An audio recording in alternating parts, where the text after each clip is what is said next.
Today we're going to talk about food production, and we'll start with the fowl we have on the property, chickens and ducks. And it's 8 o'clock in the morning. We're about to let the fowl out for the morning.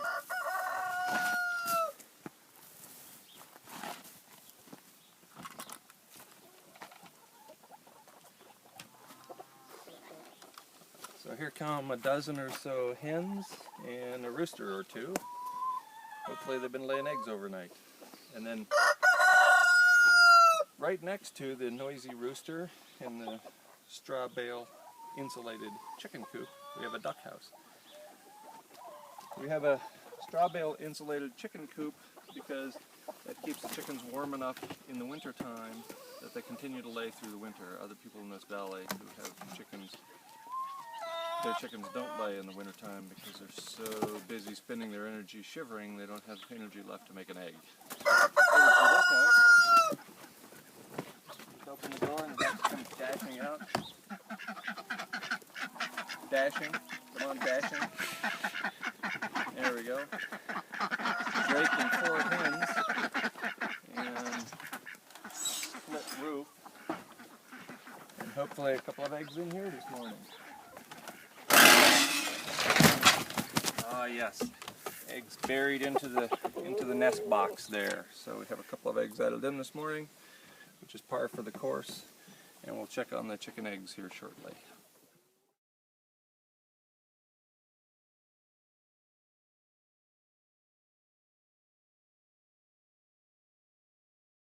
Here we have a cold frame, which is really a miniature greenhouse. And so we built this, keep it up above ground, provide some light through the slanted ceiling that's on top. And these are windows given to us by neighbors as they were upgrading their passive solar in their house. So when the sun is low in the sky in the wintertime, it comes in through these top windows, bounces around with this Reflectix insulation we have, and warms up this cold frame, or hot box as it's sometimes called. It's summertime now, so we have some summer crops in here. In the wintertime we typically have this filled with greens. As with most of the beds that we actually are concerned about what we're producing in here, this one has been excavated down to about 1.5 feet, 2 feet. It has hardware cloth all the way down on the sides and underneath the bottom. And if you can get a glimpse of the hardware cloth right here coming up the outside, this keeps the pocket gophers away. So this is a basket of hardware cloth. It keeps the pocket gophers from getting inside this. And I see we have a couple of Roma tomatoes that are ripe and ready to pick off of this plant. So let's go ahead and take those in.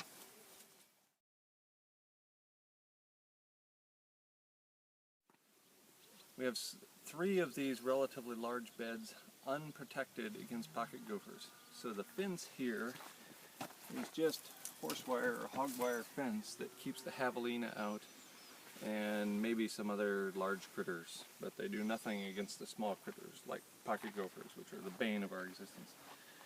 So here we have drip tape, as I mentioned in the water video, running out along these rows, and in these rows we have tomatoes and peanuts in the foreground, peppers completely surrounding this bed. So here's a bunch of jalapenos. This apparently keeps some of the small rodents away.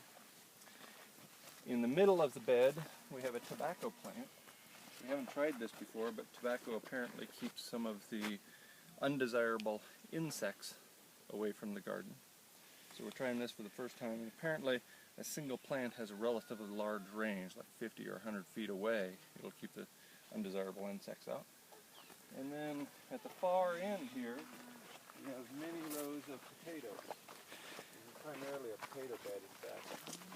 And so each half of this has a bunch of potatoes, 4 different varieties in here, reds and yellows.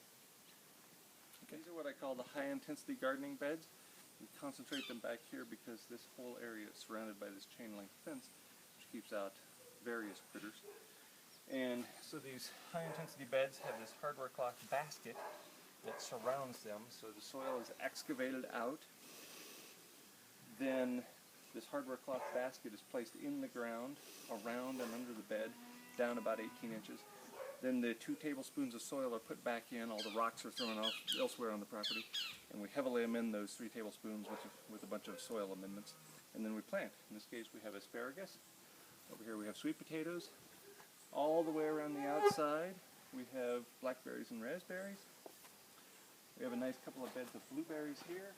We're trying to concentrate our efforts to a certain extent on perennial plants because they're so much easier to deal with. You plant them once, they don't need as much weeding, they don't need as much maintenance over time as the annual plants, which need to be recultivated and replanted and so on every year. Of course, we have a whole bunch of those too. Also in this backyard area, what we have is strawberries, a couple of fig trees, several summer squash, some winter squash, a bunch of herbs, some tomatoes, peppers, and a few other things that are escaping my memory right now.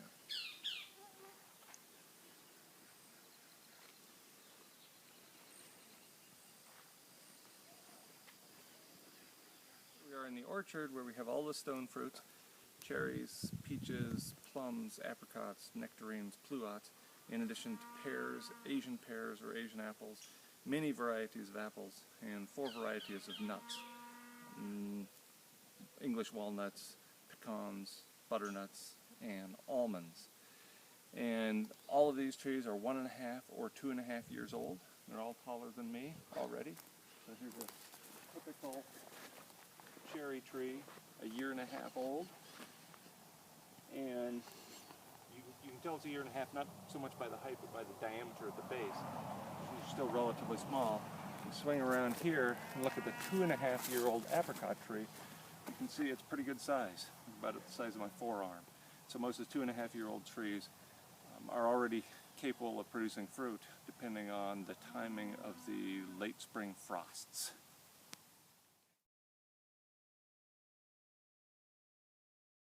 This small greenhouse was built from a kit. It's 9 feet by 20 feet. Lexan panels is the same material used in bulletproof glass, so it's pretty resistant to the elements. During the summertime we have shade cloth over this. It's now August 19th, so we'll be removing this in a couple of weeks, taking the shade cloth off, a little more light in here. But the shade cloth certainly keeps the heat down in the summertime. To keep the heat up in the wintertime, we have these 55-gallon drums filled with water. So this thermal mass heats up during the day in the wintertime and then re-radiates that heat at night. So it's 25 degrees warmer inside than it is outside in the wintertime. Now in the summertime, we're drying mesquite pods in here. These mesquite pods are an excellent native local source of food. We just grind these in the mill and it turns into a flour. Very sweet flour. It's very nice for making breads with. Currently all we have going in the greenhouse besides food drying is a little bit of basil in a pot here. And we have more basil on the property as well.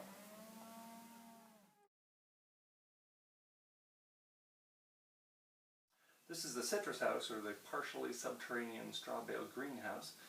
What you can see on the inside is this bath board. This is what all bathrooms and bathhouses used to have as their inside covering. It's waterproof. Behind this is straw bales stacked from the concrete foundation floor all the way to the top 15 feet up. The bath board stops actually at about 8 feet up because that's how big the pieces are, and from there up we have Reflectix insulation. This allows us, when the citrus trees get tall enough, to spray down the whole tree, keep them cool. They like getting their whole leaves sprayed down. So bath board all the way around, straw bale insulation on the east, north, and west walls. On the south wall, we have 2x6 construction with an extra couple of layers of foam insulation, as you see here. And then large windows, double pane glass windows on the south side. Double pane glass windows are old. I got them inexpensively. So what that means is that most of the gas has leaked out of them.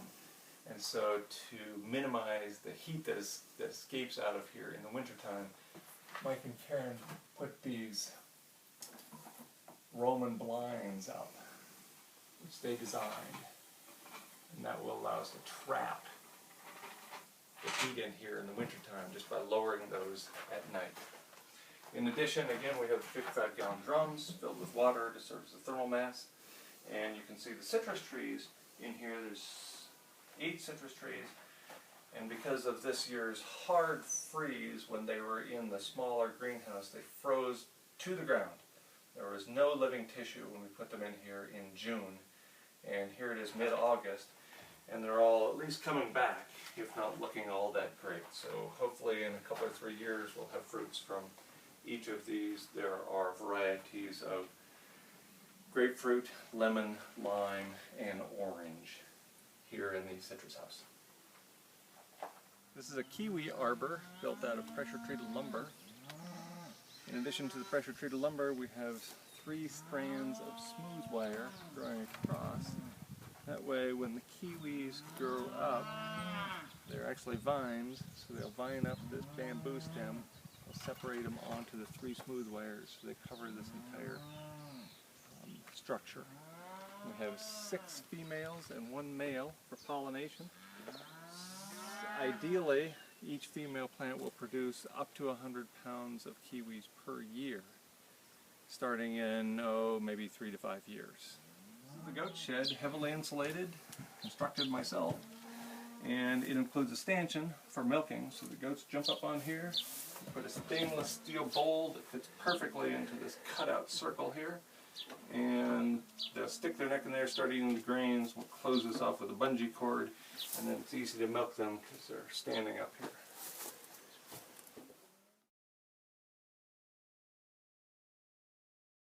Here we have the alley that runs between the goat shed and the goat paddock. We wanted to minimize the number of native plants we killed, so we built this very narrow alley, which allows them to run between the goat shed and the paddock, which is out here.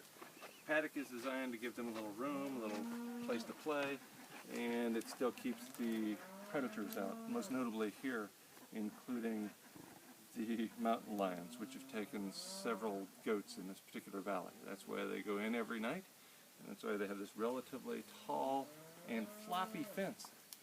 Mountain lion will jump over a very rigid fence, but they won't jump over this very floppy fence like this. So we have 2 goats back here right now. We have Bella right here. Bella, look at the camera. Yes, very nice. And Lillian over here in the corner eating from the manger. We have a spool for them to play on.